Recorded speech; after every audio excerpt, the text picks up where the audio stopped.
Selamat sore semuanya.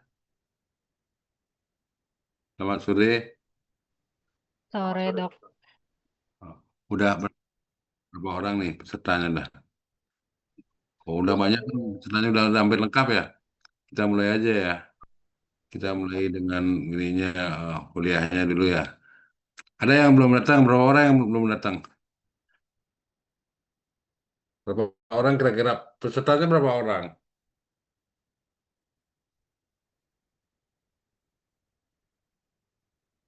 Halo Ras, berapa orang pesertanya?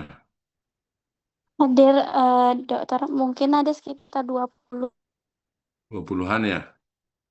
Oh, berarti masih ada yang belum belum. Enggak, dokter, masih banyak, banyak, banyak yang belum hadir. Oh, oke.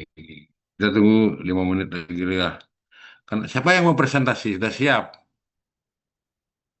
Siapa yang mau presentasi? Siapa yang mau Sudah, presentasi? saya dok, sudah dok. Oh, ya, nanti kamu siapkan. Apa judul presentasimu? Siapa yang mau presentasi nih? Adi Irmawan. Adi, Iya dok, apa judul presentasimu? judulnya itu teknologi reproduksi. Banyak dong, teknologi reproduksi kan banyak jenisnya itu loh. Salah satunya apa yang harusnya teknologi reproduksi. Oke, kita mulai dulu ya. Saya coba saya share gini dulu, share. Uh,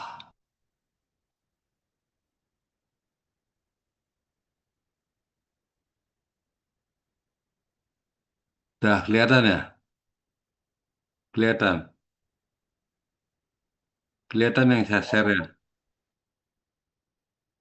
Halo? Terlihat, dokter. Terlihat. Lihat. Nah, ya udah. Jadi teknologi reproduksi jadi ah, coba saya gini kan bisa nggak dia?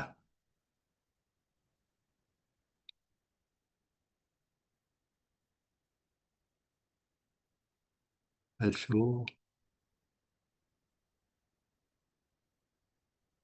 Ya, udah kelihatan ya. Sudah terlihat, dokter. Teknologi pembibitan. Jadi sebenarnya semuanya teknologi tentang reproduksi aja kan. Bagaimana meningkatkan. Sebenarnya untuk memahami teknologi reproduksi terlebih dahulu kalian harus paham tentang fisiologi reproduksi. Itu yang paling penting. Dan kebetulan teknologi reproduksi itu sudah eh, mulai berkembang, tapi ada beberapa yang sudah menjadi apa bagian tersendiri di teknologi reproduksi. Seperti halnya misalnya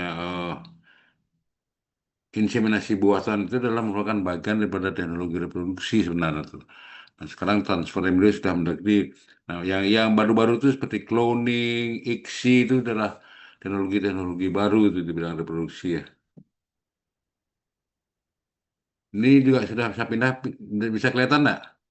Bisa, bisa Bisa dok, berpindah nggak? bisa Ah, dok. jadi teknologi reproduksi itu adalah teknologi dalam bidang reproduksi untuk menghasilkan bibit unggul. Itu yang utama. Jadi teknologi reproduksi itu eh, dimulai dengan inseminasi buatan, jadi pada jantan dengan tujuan bagaimana seekor pejantan yang unggul itu dapat menjadi eh, pejantan bagi betina-betina yang yang umum, jadi tidak tidak betina unggul ya. Itulah yang jadi yang menjadi gini. Maka dibuatlah dengan eh, teknik inseminasi buatan. Di samping itu, inseminasi buatan itu juga dari satu ejakulat atau enggak ejakulat. Ejakulat itu adalah eh, sperma yang dikeluarkan satu kali satu kali koitus itu. Jadi satu kali keluaran itu satu ejakulat. Itu volumenya biasanya kan tinggi, itu akan dibagi menjadi bagian-bagian kecil sehingga dia disimpan dalam bentuk straw. Nah, itulah dengan satu ekor pejantan pada inseminasi buatan itu dapat mengawini atau membuntingi lebih daripada 100 ekor betina dalam satu kali ejakulat. Sedangkan kalau dengan koitus alami, dia paling bisa cuma 1 ekor gitu loh. Kemudian dilanjutkan dengan teknologi transfer embrio, tapi di dalamnya itu transfer embrio dulu ada superpopulasi terlebih dahulu, kemudian superpopulasi itu adalah meningkatkan jumlah ovulasi pada betina-betina yang unggul. Jadi, nah, pertama yang jantan dibuat sehingga sekarang sudah established, dia menjadi bagian tersendiri daripada inseminasi buatan, itu sudah menjadi bagian tersendiri dari teknologi reproduksi itu.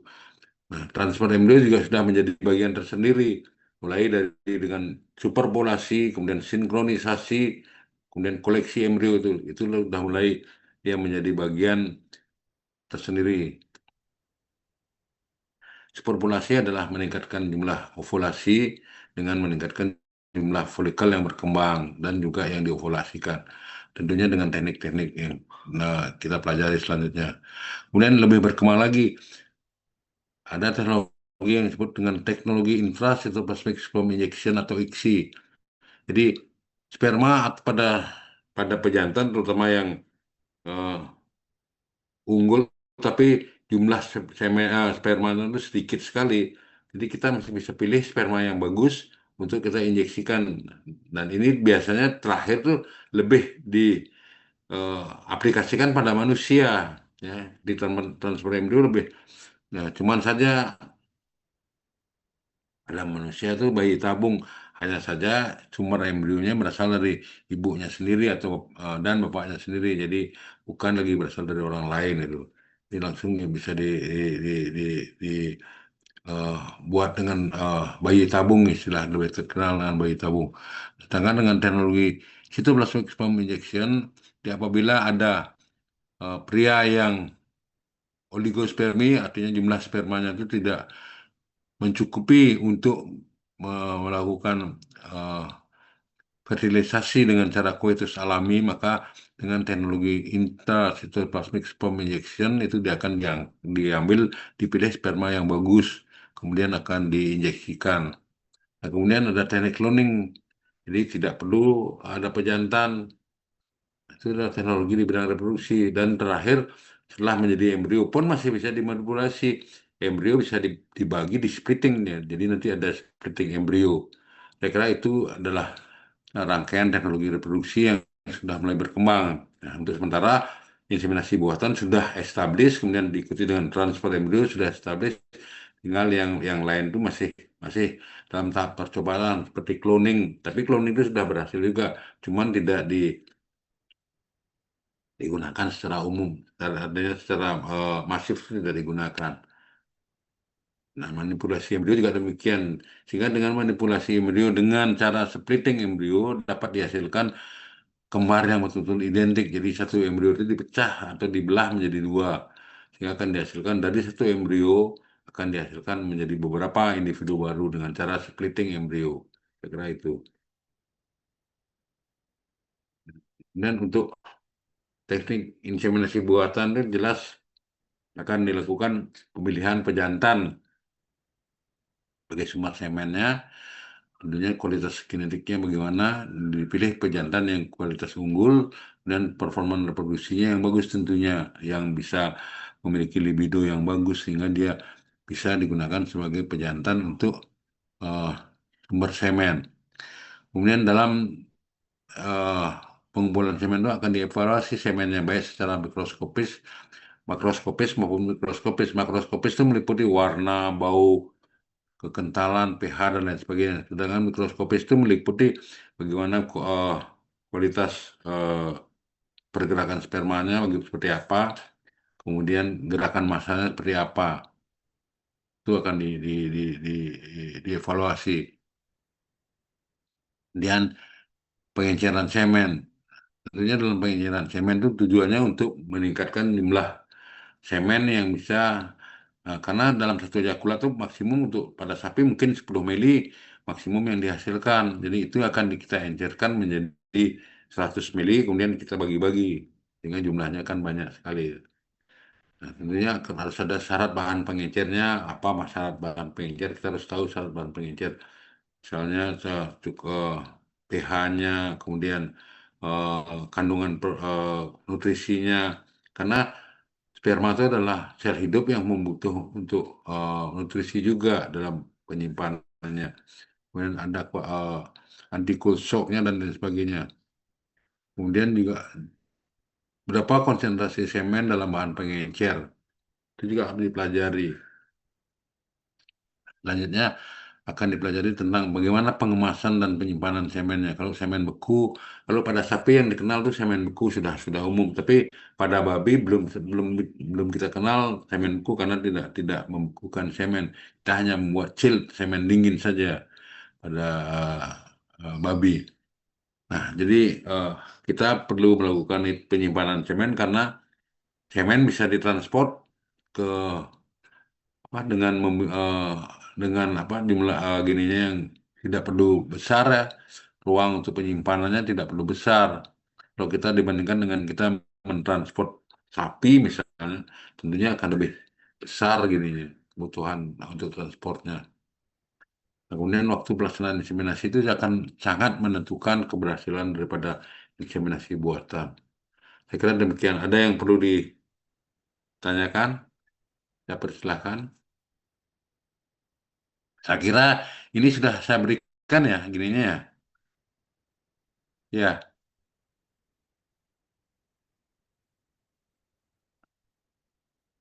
ras, ya di.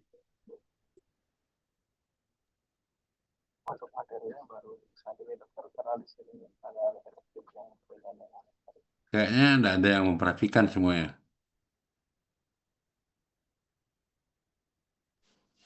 Coba deh. Iya dokter, apakah suara saya Eh, terdengar dokter? kayaknya enggak ada. Jadi ini sudah Anda bagikan ya materi ini ya. Untuk Ricky, uh, Ricky sepertinya masih belum dok, karena yang skemanya tadi itu kan berbeda Kan dengan kemarin saya sudah berikan kamu. Kan kemarin sudah saya kirimkan kamu tuh untuk PPT-nya deh. Nah, ada deh. oh iya Ya. saya sudah berikan dok. Tapi Sudah saya berikan belum nanti. ya. Oh, belum ya. Sorry. Oke, nanti saya kirim. Oh, udah kayaknya. Oh, teknologi reproduksinya yang udah teknologi pembibitannya belum ya? Oke deh, nanti saya kirimkan gininya. Itu Anda pelajari ya.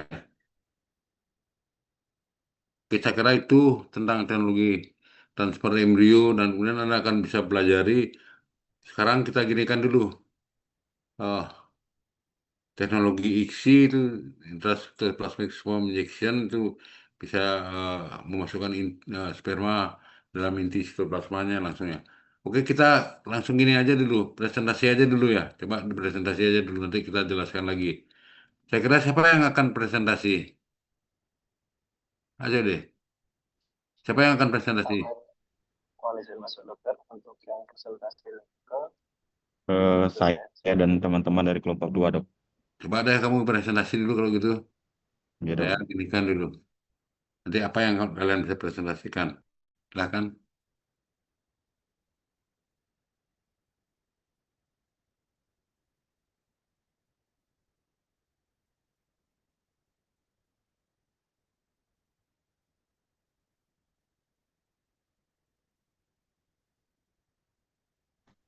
Izin share screen dok.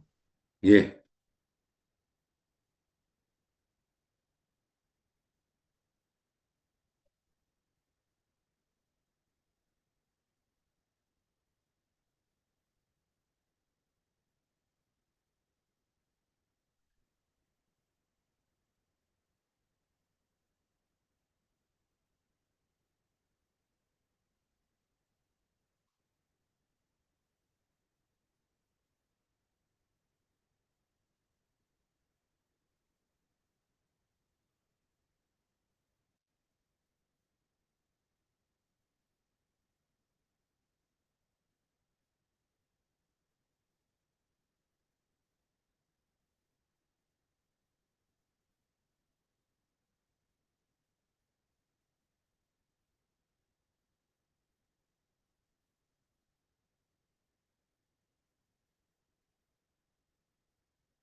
Baik, eh, Om Swastiastu, selamat sore kepada Dokter Hewan Igusti Ngurah Trelaksana dan teman-teman semuanya. Baik, kami dari kelompok 2 akan mempresentasikan terkait teknologi reproduksi. Next.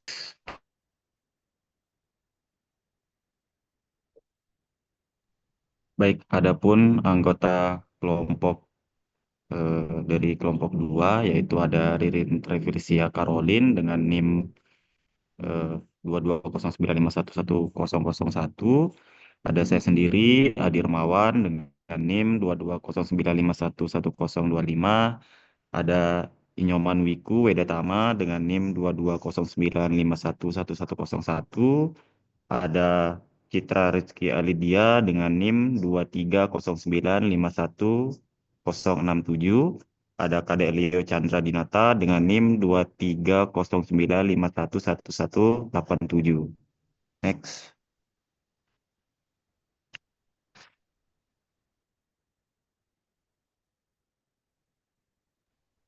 Baik, di sini saya ada pendahuluan.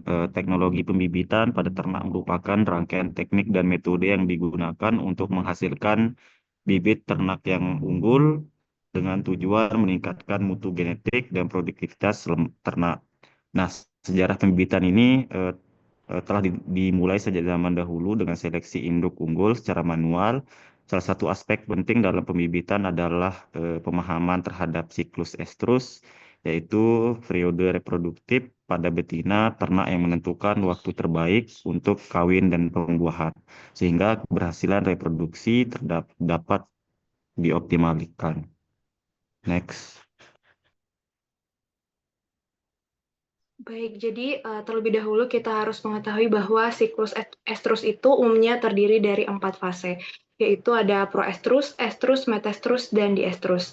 Yang pertama itu adalah proestrus. Jadi proestrus itu merupakan periode persiapan yang ditandai dengan pemacuan pertumbuhan folikel oleh follicle stimulating hormone, di mana proestrus ini merupakan fase yang berlangsung selama 1-2 hari dan terjadi sebelum fase estrus berlangsung. Di mana untuk prosesnya itu, jadi setelah korpus luteum dari siklus sebelumnya itu mengalami regresi atau hancur, maka progesteron ini akan turun sehingga otak, yaitu hipotalamus itu akan mulai aktif kembali dan mengeluarkan hormon gonadotropin. Nah, GnRH ini akan menstimulasi dan memerintahkan kelenjar hipofisis untuk melepaskan hormon FSH dan LH. Nah, di mana untuk FSH ini akan menstimulasi folikel-folikel kecil di ovarium, di mana akan menghasilkan estrogen. Nah, estrogen ini akan menimbulkan efek pada fase proestrus. Di antaranya itu menyebabkan uterus pada dinding rahim itu akan menebal, kemudian pada serviks dan vagina itu akan mengeluarkan mukus dan lendir, dan juga pada hewan akan menunjukkan perilaku betina akan tampak gelisah, lalu akan mencari pejantan dan mengalami nafsu makan yang menurun. Bisa di next. Nah, pada fase proestrus, teknologi reproduksi itu difokuskan untuk menyiapkan ovarium dan menyeragamkan waktu estrus. Nah, yang pertama itu adalah sinkronisasi estrus. Jadi, sinkronisasi estrus ini adalah teknik manipulasi hormonal untuk membuat sekelompok betina itu mengalami estrus pada waktu yang bersamaan. Nah, sinkronisasi estrus ini melibatkan 2 fase yang saling berhubungan, dimulai dari pada fase diestrus untuk memicu perubahan hormonal dan berlanjut ke proestrus sebagai hasil nyata dari kesiapan birahi yang serempak. Nah, pada fase diestrus ini korpus luteum berada dalam kondisi aktif dan akan menghasilkan hormon progesteron yang tinggi, di mana hormon ini akan menekan aktivitas reproduksi sehingga betina tidak menunjukkan tanda birahi. Oleh karena itu, pada fase diestrus itu merupakan waktu yang tepat untuk memulai tindakan sinkronisasi estrus dengan penyuntikan hormon prostaglandin, yaitu PGF2-alpha, atau bisa dilakukan pemasangan alat intravaginal progesteron yang dilakukan untuk menghancurkan korpus luteum dan menurunkan kadar progesteron sehingga seluruh hewan itu akan secara bersamaan memasuki fase berikutnya, yaitu fase proestrus. Jadi fase proestrus ini merupakan hasil dari proses sinkronisasi estrus. Nah, setelah korpus luteum rusak dan progesteron menurun, maka hormon estrogen yang dihasilkan oleh follikel dominan itu akan mulai meningkat, di mana hal ini akan memicu perkembangan saluran reproduksi, dan pada fase ini peternak dapat melakukan pemantauan estrus dan dapat memberikan hormon tambahan seperti hormon GnRH dalam protokol ovulasi yang berguna untuk mengatur waktu ovulasi sebelum pelaksanaan inseminasi buatan. Nah, yang kedua adalah bisa melakukan monitoring folikel dengan USG. Jadi pada fase proestrus ini dilakukan monitoring folikel dengan USG karena pada fase inilah folikel dominan sedang tumbuh dan matang menjelang ovulasi. Nah, pemeriksaan ovarium menggunakan USG ini membantu memastikan bahwa perkembangan folikel ini berjalan normal, ukuran folikelnya itu sesuai fase dan tidak ada gangguan seperti kista atau folikelnya tidak berkembang. Untuk penjelasan selanjutnya akan dijelaskan oleh rekan saya. Baik, selanjutnya yaitu fase estrus. Estrus merupakan fase penting dalam siklus reproduksi betina yang menandai kesiapan hewan untuk kawin dan terjadinya ovulasi, yaitu pelepasan sel telur dari ovarium yang siap dibuahi oleh sperma. Fase estrus sendiri merupakan indikator utama dalam menentukan waktu yang optimal untuk perkawinan alami maupun penerapan teknologi inseminasi buatan. Adapun hormon yang berpengaruh dalam fase ini, yang pertama yaitu hormon estrogen. Hormon ini dihasilkan oleh folikel yang sedang berkembang. Hormon ini berfungsi menstimulasi timbulnya gejala estrus atau birahi seperti peningkatan aktivitas, vulva membengkak dan keluarnya lendir, dan juga mempersiapkan uterus dan saluran reproduksi untuk menerima sperma. Yang kedua yaitu progesteron. Hormon ini diproduksi oleh korpus luteum setelah ovulasi, menekan munculnya estrus berikutnya atau efek anti-estrus, dan juga menjaga kondisi uterus agar tetap optimal bagi implantasi embrio bila terjadi pembuahan. Yang ketiga yaitu FSH, Follicle Stimulating Hormone. Hormon ini dikeluarkan oleh kelenjar hipofisis anterior yang berfungsi merangsang pertumbuhan dan pematangan folikel di ovarium, dan meningkatnya kadar FSH menjadi tanda awal dimulainya siklus estrus yang baru. Yang keempat yaitu hormon LH. Hormon ini dilepaskan dalam jumlah yang tinggi saat menjelang ovulasi. Hormon ini memicu ovulasi dan pembentukan korpus luteum. Hormon LH bekerja sama dengan estrogen dalam mengatur transisi dari fase estrus ke fase luteal. Adapun tanda-tanda betina saat fase estrus, yang pertama yaitu terjadi peningkatan aktivitas, penurunan nafsu makan, vulva membengkak dan memerah, keluar lendir dari vulva dan menjadi mendekati pejantan. Adapun teknologi reproduksinya yang pertama yaitu inseminasi buatan. Teknologi ini merupakan teknik memasukkan semen pejantan unggul ke saluran reproduksi betina tanpa melalui kawin alami. Teknologi ini memungkinkan peternak memperoleh keturunan dari pejantan unggul secara massal, menekan biaya pemeliharaan pejantan, serta mengurangi risiko penularan penyakit reproduksi. Yang kedua yaitu sinkronisasi estrus. Seperti yang sudah dijelaskan sebelumnya, teknologi ini digunakan untuk menyeragamkan waktu birahi pada sekelompok betina melalui pemberian hormon seperti prostaglandin dan atau progesteron menggunakan alat CIDR. Yang ketiga yaitu superovulasi dan transfer embrio. Teknologi ini berperan penting dalam perbaikan genetik. Superovulasi dilakukan untuk merangsang betina menghasilkan banyak ovum dalam satu siklus yang kemudian dibuahi dan dipindahkan ke betina resipien. Dengan cara ini, satu induk unggul dapat menghasilkan banyak keturunan dalam waktu singkat.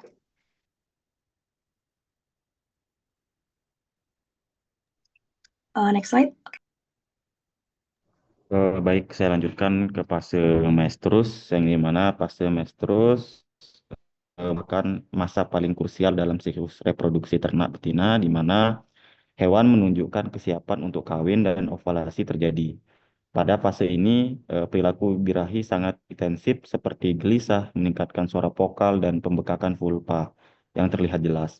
Durasi fase ini umumnya berkisaran antara 12 sampai 24 jam, tergantung dari spesies ternak dan kondisi lingkungan.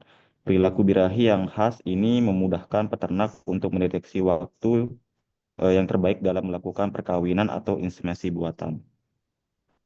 Dari sisi hormonal, fase menstruasi ditandai oleh peningkatan tajam hormon estrogen yang diproduksi oleh folikel dominan pada ovarium yang memicu respons fisiologis dan perilaku birahi pada saat puncak estrus dan hormon luteinizing hormon atau LH melonjak untuk melangsung ovulasi, yakni pelepasan sel telur dari folikel. Setelah ovulasi, produk hormon progesteron meningkat menandai berakhirnya fase estrus dan masuk ke fase menstruasi. Ketetapan waktu pelaksanaan inseminasi buatan sangat bergantung pada akurasi deteksi fase menstruasi ini untuk memaksimalkan keberhasilan pembuatan. Nah,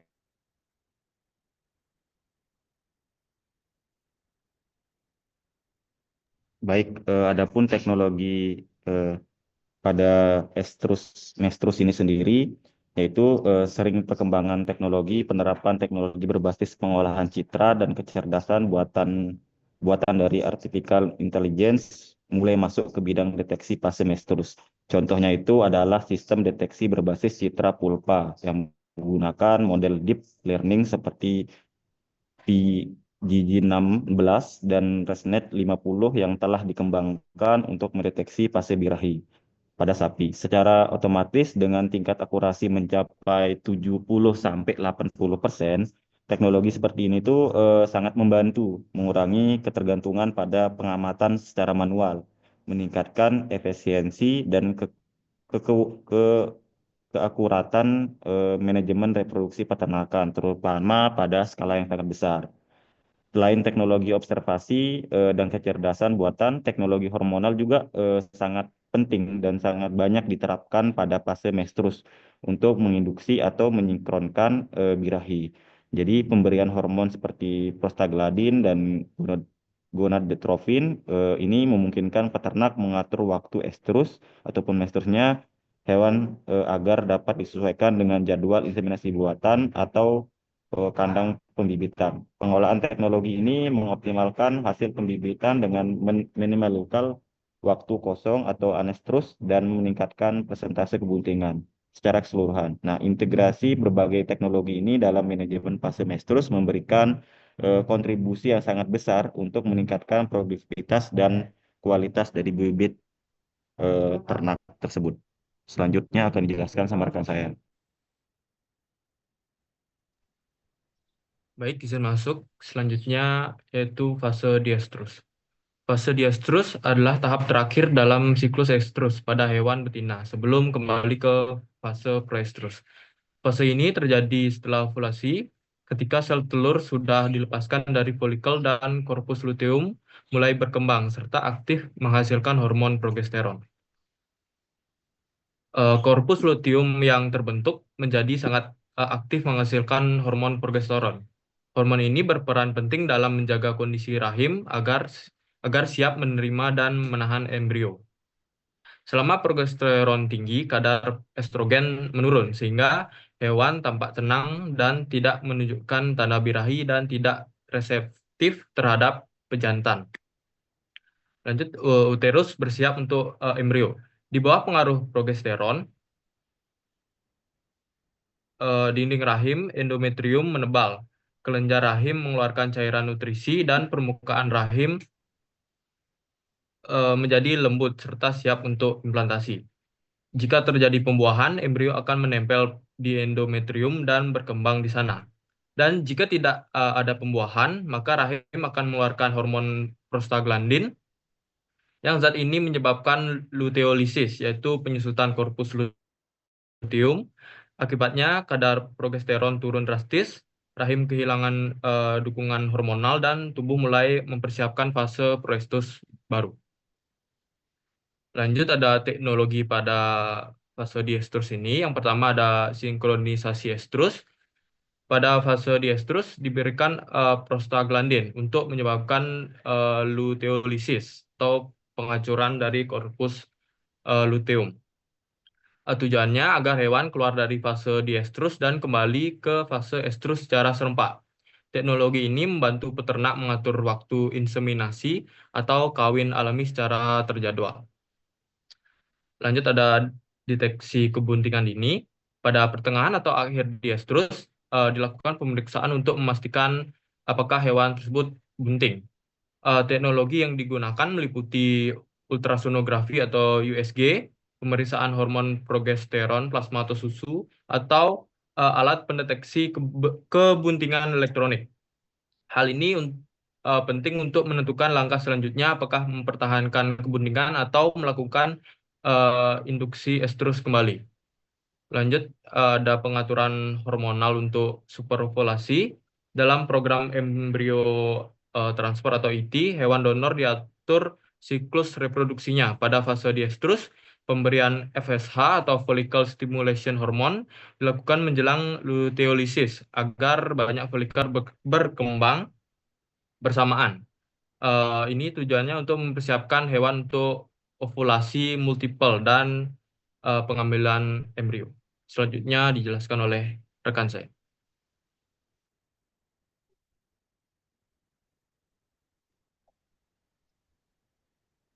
Baik, selanjutnya mengenai kasus dari teknologi pembibitan itu sendiri, kami mengangkat kasus yaitu ada kasus sinkronisasi estrus.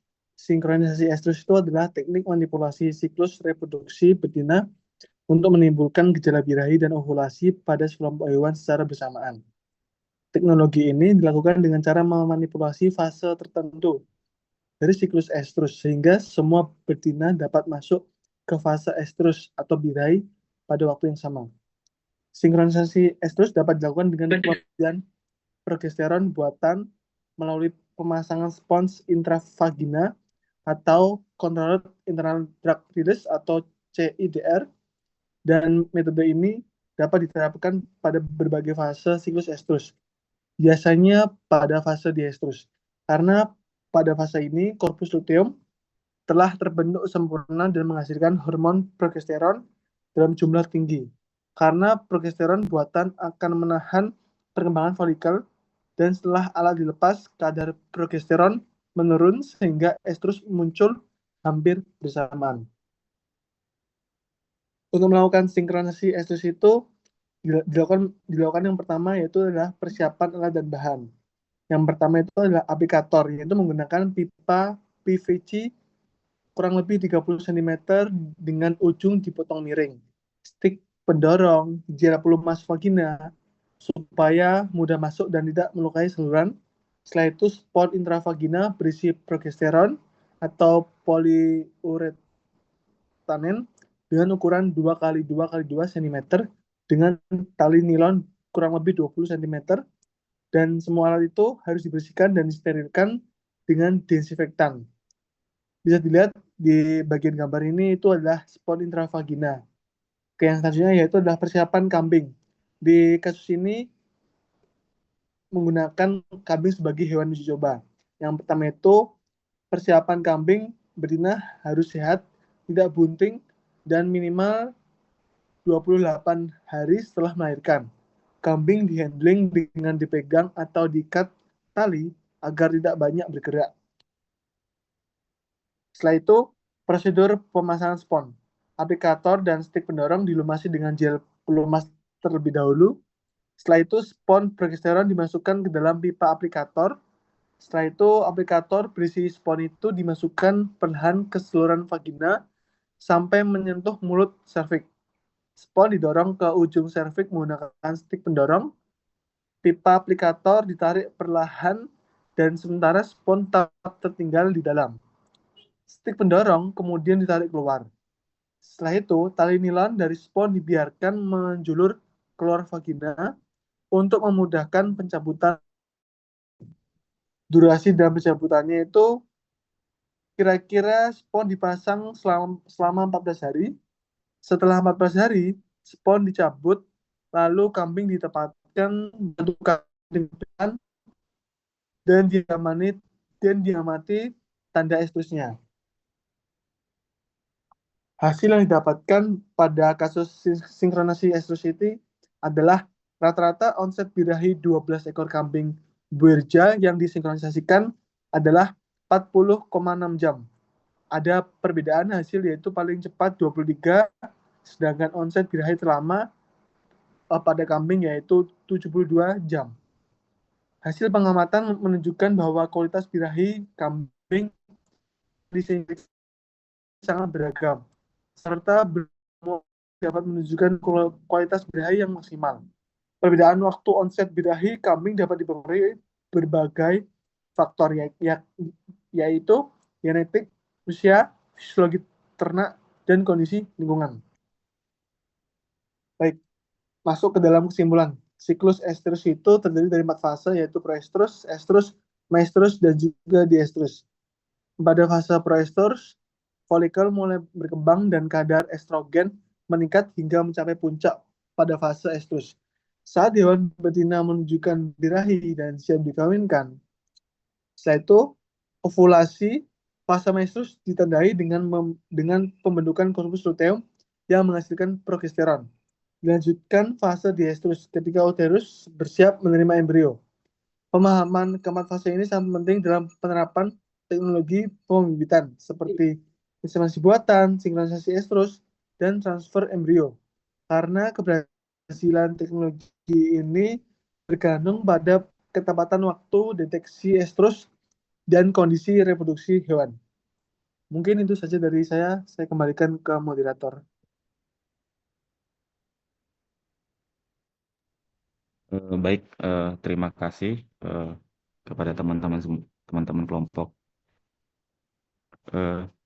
Saya kembalikan ke teman-teman semuanya dan dokter apabila ada pertanyaan ataupun yang mau didiskusikan ataupun dokter kalau ada yang mau ditambahkan. Oke. Kalian ngerti nggak apa yang disampaikan tadi? Semuanya. Ada nggak hal yang mencolok salah dari apa yang disampaikan tadi? Deh,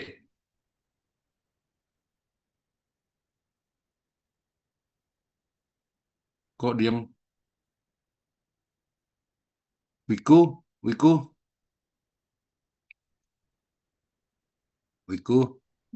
Ya siap, Prof. Dok.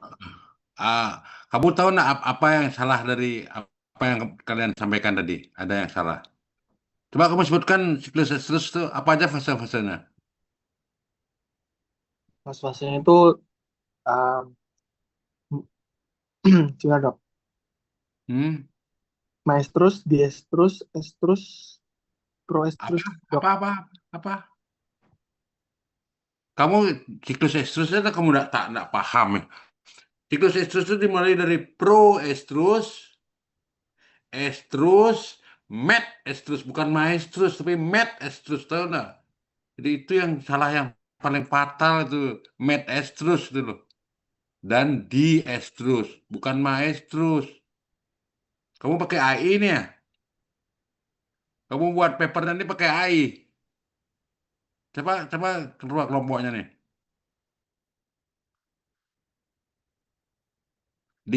Adi. Gitu. Nah, kamu buatnya ini dengan bantuan AI ya?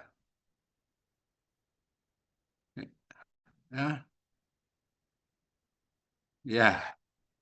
Jadi siklus estrus itu mulai dari proestrus, estrus, metestrus, diestrus. Jadi kamu harus bedakan antara gonadotropin dengan gonadotropin releasing hormone. Apa bedanya? Tahu nggak kamu bedanya? Jadi poros hipotalamus, hipofisa, gonad itu yang menjadi patokan.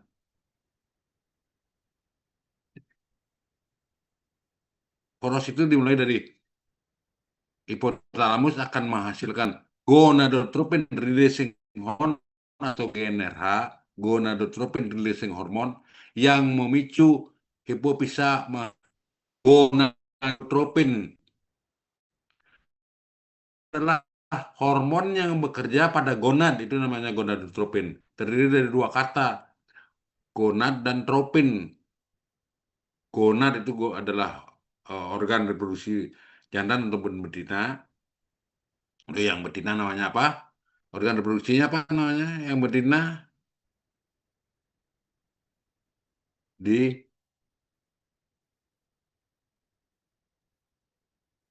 Kenapa kamu diem? Jadi ini biar biar kalian tahu dulu. Nah, inilah makanya jujur saja saya tidak suka dengan kuliah online itu ya kayak gini. Jadi tidak ada yang tidak jelas siapa yang memperhatikan atau yang coba saya minta kamu tunjukkan wajahmu dulu. Nur Khalifah, coba tunjukkan wajahmu. Nur Khalifah,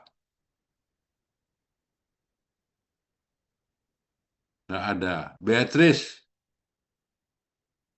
Nur Khalifah, coba tunjukkan wajahmu. Boleh, Dok. Naikkan dikit wajahmu kurang naik. Nah, Nur Khalifah, Beatrice. Pak saya absen dulu. Beatrice, Saya, yang mana Dok. nih? Eh, Terus Wiku, mana wajahmu? Tuh, nyalain dulu ginimu. Nyalain dulu. Oh, Wiku udah. Prabawanti. Hadir, Dok. Nah, Prabawanti udah. Sakila. Hadir, Sakila. Dok. Nah, Sakila hadir. Siapa nih? Sagita. Siapa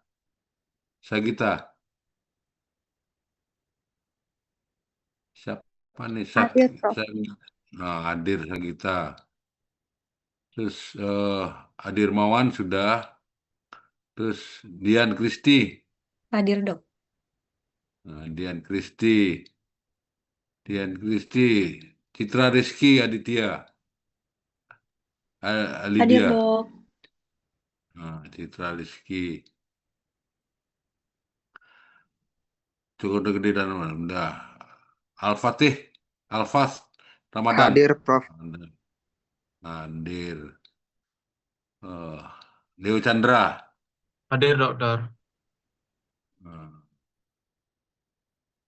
Leo Chandra sudah. Hari Prasetya. Saya hadir gitu, Dok. Siapa lagi?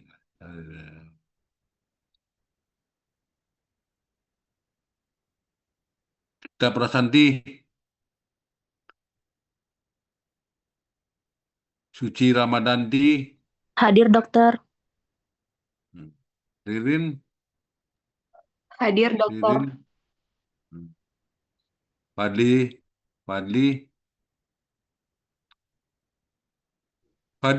Hadir, Dok.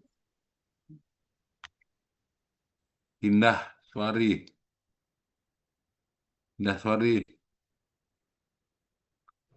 Hadir, Dok. Jadi kalian tahu nggak kalau oke nyalakan dulu sebentar gini. Siklus estrus itu mulai dari perkembangan itu dari namanya estrus, dari proestrus kemudian masuk ke fase estrus, kemudian masuk ke fase metestrus bukan maestrus. Dari mana kamu dapat maestrusnya itu? Siapa yang buat lemon nih? Adir Maman dari mana di? Saya salah baca, Dok. Jadi saya salah ketik. Nah, metestrus yang benar. Jadi Iya, Dok. itu basic sekali. Coba kamu buka deh buku-buku seluruh bukumu metestrus yang ada. Kemudian di estrus, ya.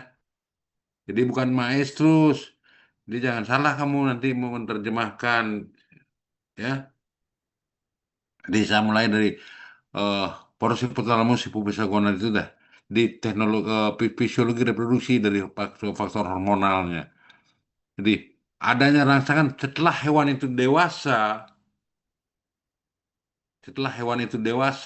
mulai dewasa dia, barulah dia akan karena adanya rangsangan dari lingkungan sekitar, baik suara, baik cahaya matahari dan lain sebagainya, maka hipotalamus akan menghasilkan yang kita kenal dengan nama gonadotropin releasing hormone. Paham? Gonadotropin GnRH. Gonadotropin releasing hormone ini akan bekerja pada hipofisa untuk menghasilkan gonadotropin. Gonadotropin ini terdiri dari follicle stimulating hormone yaitu FSH, luteinizing hormon itu LH dan luteotrophic hormon itu LTH. Kemudian ini FSH akan bekerja pada ovarium, jadi pada gonad yang betina namanya ovarium, maka dia namanya follicle stimulating hormone. Jadi akan menstimulir perkembangan daripada follicle. Follicle berkembang, sel granulosanya akan berkembang, dia akan menghasilkan dia estrogen. Estrogen akan membuat ya peningkatan aliran darah, peningkatan kontraksi, maka akan terjadi warna kemerahan, kemudian kebengkakan, karena dia akan peningkatan aliran darah, kebengkakan, dan terutama adalah mengaktifasi kelenjar-kelenjar sel-sel kelenjar di sepanjang saluran reproduksi, terutama yang ada di vulva, yang ada di serviks dan vagina. Dia akan menghasilkan cairan vulva dan cairan serviksnya itu. Nah, itu yang kita sebut dengan lendir serviks. Jadi, saat estrogennya tinggi, maka lendir serviksnya akan semakin dihasilkan. Maka dia akan menetes keluar berupa cairan yang berupa berwarna bening, transparan. Ya. Nah, inilah yang sebagai tanda-tanda estrus. Kemudian tanda-tanda lainnya mungkin tidak mau makan, kurang nafsu makannya, terus terutama dia bergerak mulai menunggangi hewan yang lain, menunggangi temannya, itu adalah tanda-tanda lainnya. Nah, setelah estrogennya puncak, maka estrogen ini akan menyebabkan umpan balik negatif terhadap FSH, tetapi akan menjadi umpan balik positif terhadap LH. Sehingga pada saat estrogen itu tinggi, maka FSH-nya akan menurun, LH-nya akan meningkat. Sehingga akan terjadi pelepasan LH yang menyebabkan luteinizing. Jadi luteinizing melutealkan sel-sel granulosa. Sehingga karena sel-sel granulosanya dilutealkan, dia akan menjadi besar dan renggang. Maka akan terjadi lorong atau saluran keluarnya oosit. Keluarnya dari folikel itu namanya ovulasi. Maka LH disebut sebagai hormon penyebab ovulasi. Nah, setelah terjadi ovulasi, maka akan terbentuk korpus luteum dengan bantuan LTH, luteotrophic hormone. Jadi sel-sel dari luteinizing, sel-sel granulosa itu akan dirubah oleh LH menjadi sel luteal. Sel luteal ini akan diperbesar oleh luteotrophic hormone, maka terjadilah korpus luteum. Ya, kalau dia tidak terjadi kebuntingan dan kemudian estrogen itu sendiri juga akan menyebabkan perkembangan sel-sel epitel di sepanjang saluran reproduksi, penebalan pada uterus, sehingga pada uterus akan menebal pada saat dia estrus, dan ini akan dipertahankan oleh hormon yang dihasilkan oleh korpus luteum, yaitu progesteron akan menjaga sel-sel epitelnya akan tetap tebal ya.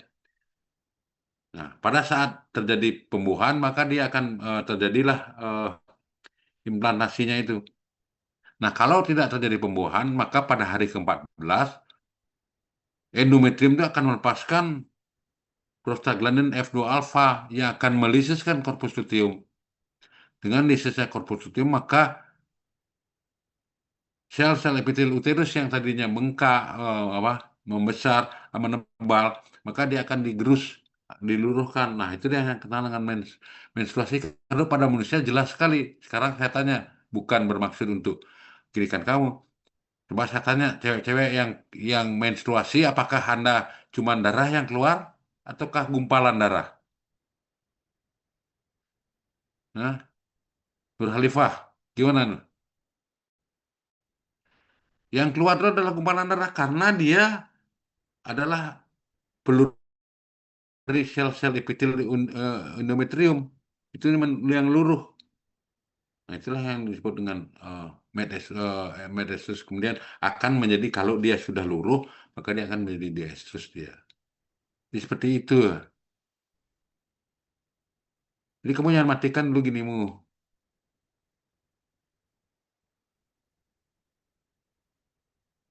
Jadi agar kamu bisa lebih paham tentang ininya, tentang apa mekanisme. Kemudian bagaimana tentang Sinkronisasi estrus adalah upaya untuk meningkatkan untuk menyerentakan munculnya estrus, yaitu dengan cat yang kamu pakai tadi itu adalah dengan penggunaan CIDR. Apa itu CIDR? Apa kepanjangan CIDR? Siapa tadi yang bilang CIDR?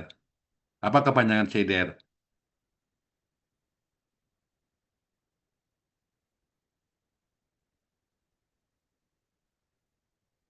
Itu adalah Controlled Internal Drug Device.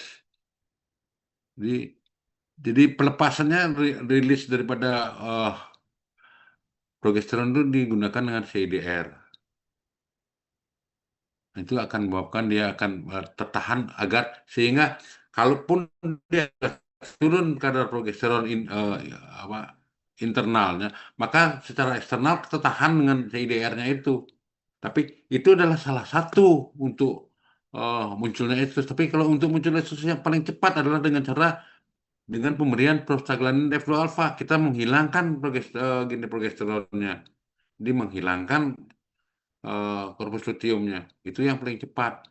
Jadi sinkronisasi birahi bisa dilakukan dengan pemberian prostaglandin F2 alfa atau dengan pemberian progesteron.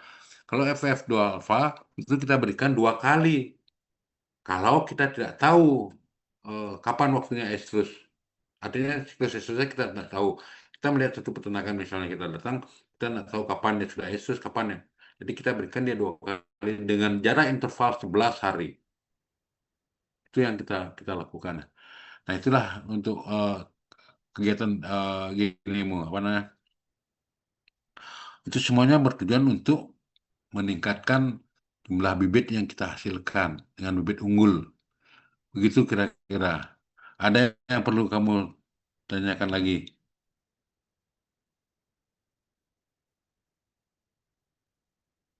D, D, AD, Hermawan.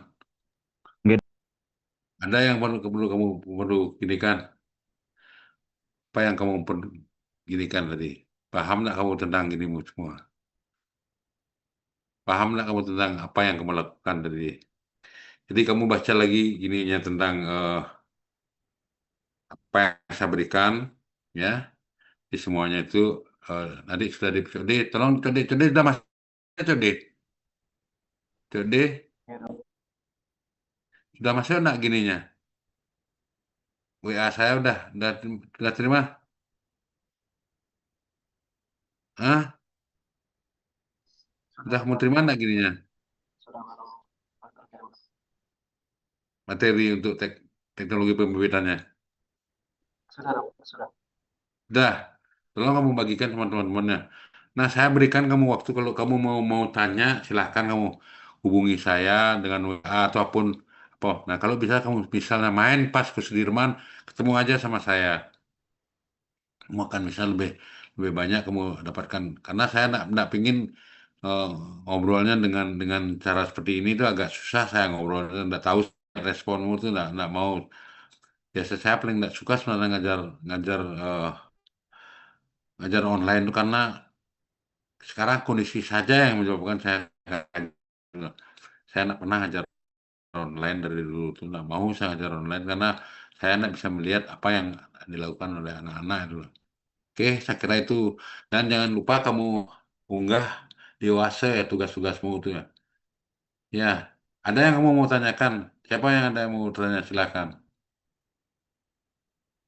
Ada yang mau bertanya? Absennya dibuat dulu ya. Jadi dibuat absennya ya. Nanti diserahkan pada Dokter Indira ya. Ya, jadi. Saya kira itu ada Ya, lagi yang dok. mau bertanya. Saya buat langsung. Ada yang mau bertanya enggak? Oke, saya bertanya, Dok. Jadi untuk pengumpulan tugas clinical yang langsung ke kuasa. Ya, dok. Kalau tidak ada, saya kira kita cukup sampai di sini aja ya. Ya, ini saya tidak bisa lama-lama untuk.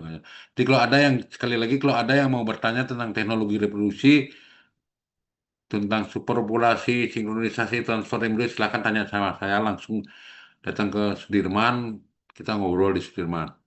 Kita juga punya ruangan di Sudirman. Ya, oke nanti juga dalam dalam setelah kamu UAS juga kamu bisa ketemu Saya kira itu. Kamu kemarin, jadi di mana kamu ke kafe? Jadi, angkatanmu di mana ke kafe? Mohon maaf, kalau kan KKN mungkin Hah? kombinasi Di mana kamu ke kafe kemarin, Di? Di Desa Sebatu Gianyar, Dok. Kan sayang di sana sayang yang gini kan kamu kan? Saya jadi pembimbing kan? Gitu. Jadi kamu udah tahu aja saya biasanya saya bisa gerak geriknya bisa cepat tapi sekarang sudah kondisi saya tidak bagus. Ya, saya tahu persis kalian dan saya mengajarkan kalian untuk tetap bersatu dengan temanmu. Saya bisa kan kamu bisa ngojlok seniormu juga kan di Sebatu itu. Jadi bukan senior saja yang mengojlok. Jadi sebenarnya KKV itu bukan arena menggojlok, arena untuk menguatkan diri kamu untuk menjadi calon dokter hewan karena kamu di lapangan di jalannya ya kayak gitu tuh berlumuran lumpur tuh udah biasa gitu ya. Oke, saya kira itu aja. Kalau mungkin ada yang kamu tanyakan, silakan nanti kamu datang ke Sudirman tanyain saya. Ya, ada lagi yang lain? Ada? mungkin sudah cukup. Ya, kalau Sudah sudah. dicukupkan saja. Nah, kalau udah, selamat sore. Terima kasih ya atas perhatiannya. Semoga apa yang bisa berikan bisa bisa eh, kamu terima dengan baik. Oke, silakan left. Ya.